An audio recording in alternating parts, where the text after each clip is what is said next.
పెళ్లి తర్వాత కూడా నయనతార సత్తా చాటుతోంది. వరుస సూపర్ హిట్లతో దూసుకుపోతుంది. తమిళంతో పాటు ఇతర భాషల్లో కూడా సినిమాలు చేస్తుంది. తాజాగా ఆమె అన్నపూరణి అనే మూవీతో ప్రేక్షకులను పలకరించింది. ఈ సినిమా డిసెంబర్ 1వ తేదీన థియేటర్లో విడుదలైంది. చిత్రానికి మంచి స్పందన కూడా వచ్చింది. దాదాపు నెల రోజుల తర్వాత అన్నపూరణి ఓటీటీ ప్లాట్ఫామ్లోకి వచ్చింది. అయితే ప్రముఖ ఓటీటీ ప్లాట్ఫామ్ నెట్ఫ్లిక్స్లో స్ట్రీమింగ్ అవుతూ వచ్చిన ఈ మూవీ లీగల్ సమస్యల్లో చిక్కుకుంది.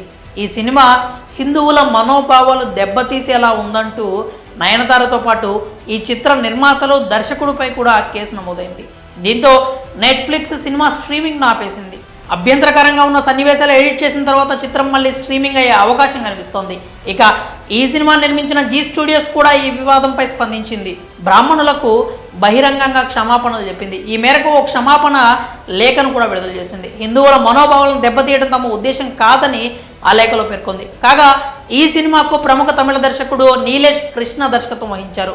జై సత్యరాజ్, అచ్యుత్ కుమార్, కెఎస్ రవికుమార్ తదితరులు కీలక పాత్రలో నటించారు. జీ స్టూడియోస్, నాద స్టూడియోస్, టైడెంట్ ఆర్ట్స్ సంయుక్తంగా ఈ చిత్రాన్ని నిర్మించాయి. ఎస్ఎస్ తమన్ సంగీతం అందించారు. ఇక అన్నపూర్ణి కథ విషయానికి వస్తే రంగరాజన్ అనే వ్యక్తి దేవుడి నైవేద్యం ప్రసాదాలు తయారు చేస్తూ ఉంటాడు. ఆయన కూతురు అన్నపూర్ణి తండ్రి వంటలు చూస్తూ పెరిగి వంటలు చేయడంపై ఎక్కువ మక్కువ పెంచుకుంది.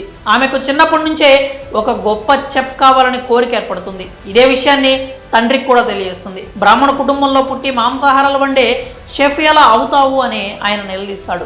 ఎంబీఏ లాంటి కోర్సులు చేసుకోమంటాడు. అయితే అన్నపూర్ణికి తన స్నేహితుడు ఫర్హాన్ తోడుగా నిలుస్తాడు.